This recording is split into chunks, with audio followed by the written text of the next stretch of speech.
দেখুন আমি আজকে রান্না করতেছি হলো মাছ সবজি দিয়ে, সবজি মিক্সড মাছ। তো দেখুন আমি সরষের তেল ইউজ করি, এই জন্যই এত বেশি ফেনা হয়েছে। আমি এখানে দেখুন যে পেঁয়াজ নিয়েছি,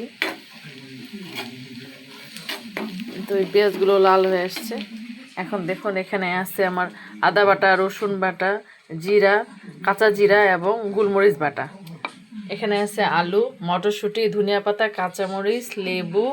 এখানে আছে টমেটো, আমি হলো সিদ্ধ করে রাখছি। আর এখানে হলো মাছ। তো প্রথমে আমি এই পেঁয়াজগুলো ভেজে নিয়েছি। এখন এই পেঁয়াজগুলোর মধ্যে আমি বেটে রাখা আদা, রসুন, গোলমরিচের গুঁড়া, জিরার গুঁড়াটা দিয়ে দিচ্ছি। এটা কিছুক্ষণ একটু ভাজবো। ভাজে যখন একটু লাল লাল হয়ে আসবে তখন আমি এই যে দেখুন এর মধ্যে মাছগুলো দিয়ে দিব।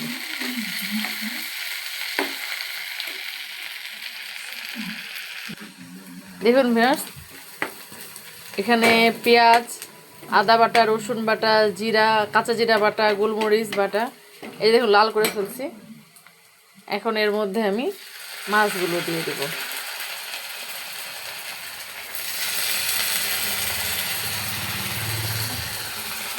মাছটাকে অবশ্যই লবণ দিয়ে মানে কিছু সময় কয়েক ঘন্টা 1 ঘন্টা এভাবে মাথায় রাখবেন, তারপরে গিয়ে মাছটা সুন্দর করে ধুয়ে নেবেন। দেখুন আমি কিন্তু এখানে তাই করছি। প্রথমে মাছটাকে আমি হলো লবণ দিয়ে মাখায় রাখি দিচ্ছি, লবণ এবং পানি দিয়ে। তারপরে সেই মাছটাকে খুব সুন্দর করে পরিষ্কার করে রাখছি। দেখুন মাছটা কি পরিষ্কার হয়েছে। এতে হয় মাছের যে আঁশটা একটা গন্ধ আছে ওটাও দূর হয়ে যায়। মাছটা এত সুন্দর পরিষ্কার হয় যে দেখতেও ভালো লাগে। এই যে দেখুন এই বেরেস্তার মধ্যে আমি মাছটাকে একটু হালকা করে ভেজে নেব। আপনারা জানেন আমার হাজব্যান্ড ভাজা মাছ পছন্দ করে না, সেই ক্ষেত্রে আমি এটা করি। যেতে হয় কি যে মাছটা সেভাবে ভাজাও হয় না, আবার হালকা হালকা একটু ভাজা হয়ে যায়, যেটার জন্য মাছের টেস্টটা অন্যরকম হয়। এই যে দেখুন ওই বেরেস্তাটা দিয়ে, বুঝছেন,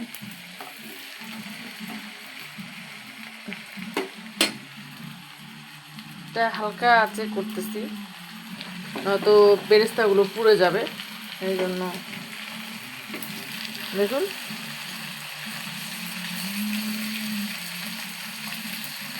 খুব একেবারে বেশি সময় নিয়ে না, খেয়াল করবে যেন পেঁয়াজগুলো পুড়ে টুড়ে না যায়, কারণ পুড়ে গেলে পেঁয়াজ পুড়ে গেলে তরকারিটা অনেক তিতা হয়ে যায় এবং খেতেও খুব খারাপ লাগে। কখনো যদি দেখেন যে আপনাদের পেঁয়াজটা বেশি ভাজা হয়ে যাচ্ছে, হ্যাঁ, তো চেষ্টা করবেন পাতিলটা চুলা থেকে নামায় নেওয়ার দ্রুত, যেন খুব বেশি ভাজা না হয়। আর যদি পুড়ে যায় তো চেষ্টা করবেন সেই পুরোটা তুলে নেওয়ার। পালে একটু টেস্ট করে দেখেন, যদি মনে হয় একটু তিতা লাগছে তাহলে সেক্ষেত্রে এটার মধ্যে একটু চিনি অ্যাড করতে পারেন, অল্প, খুবই সামান্য, আপনাদের স্বাদ মতো, পরিমাণ মতো, যেন হলো পেঁয়াজের যেটা তিতা ওই তিতাটা যেন তরকারিতে লাগে, যেন তরকারিটা তিতা না হয় আর কি। যে কোনো খাবারেরই একটা স্বাদ আছে নিজস্ব, তিতা হলে সেটা আসলে খেতে ভালো লাগে না। এই যে দেখুন আমি খুব হালকা আছে মাছগুলোকে একটু হালকা করে ভেজে নিচ্ছি, যেটা আমরা কষানো বলি আর কি। হ্যাঁ, এই যে বেরেস্তার যে ফ্লেভারটা সেটাও অবশ্যই মাছের মধ্যে যাচ্ছে, প্লাস মাছটা একটু ভাজাও হচ্ছে। দেখুন এর মধ্যে আমি এখন অ্যাড করব পানি, হলুদের গুঁড়া, মরিচের গুঁড়া, লবণ, জিরার গুঁড়া,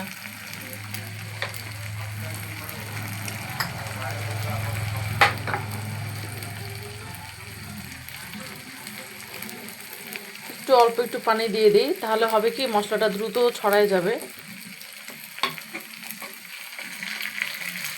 পেঁয়াজের বেরেস্তারও একটা টেস্ট আছে, সেই টেস্টটা মাছের মধ্যে ঢুকে যায়।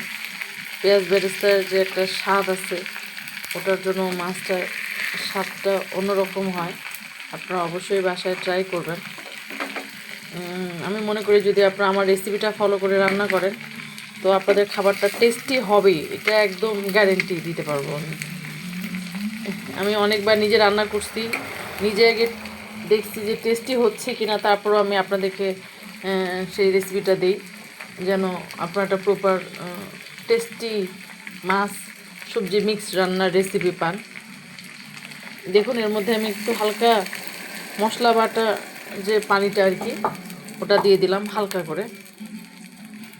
এর মধ্যে আমি অ্যাড করতেছি হলো লবণ, হলুদ, মরিচের গুঁড়া, জিরার গুঁড়া, যেটাই দিন না কেন ওটা অবশ্যই আপনাদের স্বাদ মতো পছন্দ মতো দেবেন।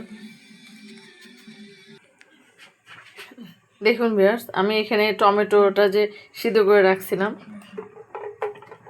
ওটা দিয়ে দিলাম।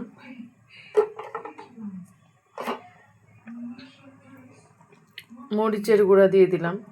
আমার হাজব্যান্ড আবার বেশি মরিচ পছন্দ করে না, সেক্ষেত্রে আমি মরিচের গুঁড়াটা একটু কমিয়ে দিই।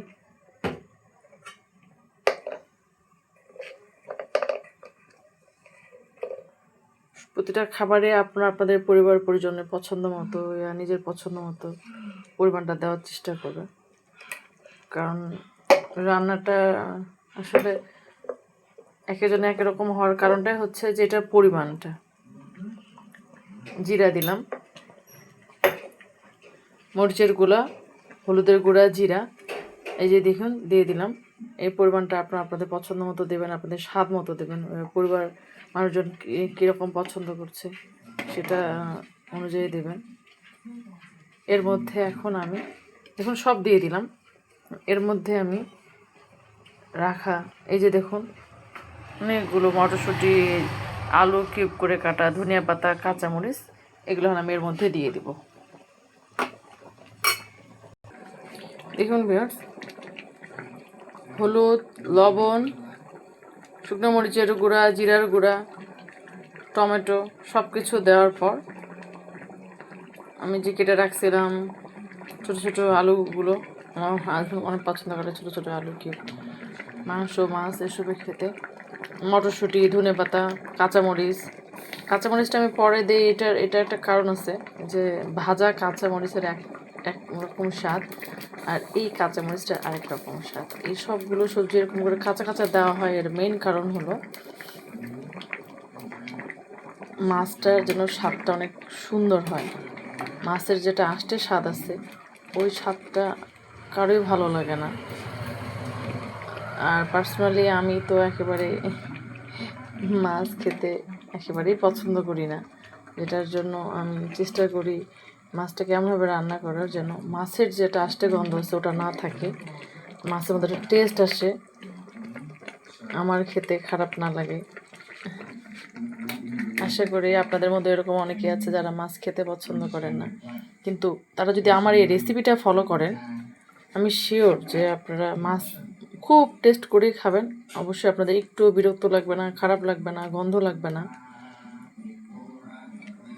একটু মাছটাকে উল্টাই দিলাম।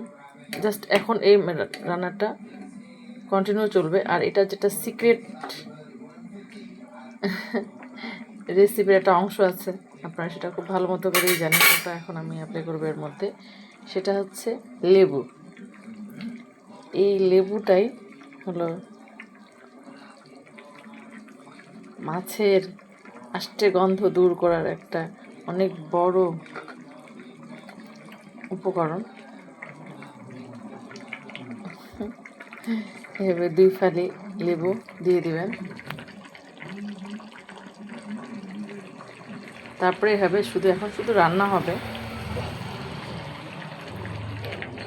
আশা করি অনেক টেস্টি হবে, আপনার বাসায় ট্রাই করবেন। দেখুন ভিউয়ার্স, আমার রান্না কমপ্লিট। যে কোনো রান্না নামানোর আগে অবশ্যই আপনারা দেখবেন রান্নাটার লবণ ঠিক আছে কিনা। যদি মনে হয় যে লাগবে তো অবশ্যই অ্যাড করতে পারবেন, আর যদি মনে হয় যে না লাগবে না তো বাস খাওয়ার জন্য রেডি। আমি টেস্ট করে দেখলাম আমার লবণ ঠিক আছে, আমরা এখন খাবো। এই যে দেখুন আমার হলো মটরশুঁটি, আলু, মাছ। দেখুন আপনাদের রান্নাটা কেমন লাগলো জানাবেন। আমার সুন্দর সুন্দর ভিডিও পেতে আমাকে ফলো দিয়ে পাশে থাকবেন, সাবস্ক্রাইব করবেন এবং লাইক কমেন্ট শেয়ার করবেন বেশি বেশি করে। ওসব মানুষকে সাহায্য করবেন যারা রান্না সম্পর্কে একেবারেই অজানা। এখনকার ছেলেমেয়েরা তো রান্না সম্পর্কে কিছুই জানে না, তো এইসব রান্না রেসিপি ওরা পেলে ওদের জন্য অনেক বেশি উপকার হবে। হ্যাঁ, এবং এই রেসিপি যদি ওরা A to Z মেনটেন করে তাহলে ওদের রান্নাটা অবশ্যই অনেক টেস্টি হবে। ধন্যবাদ, আমাকে ফলো দিয়ে অবশ্যই পাশে রাখবেন। আসসালামু আলাইকুম।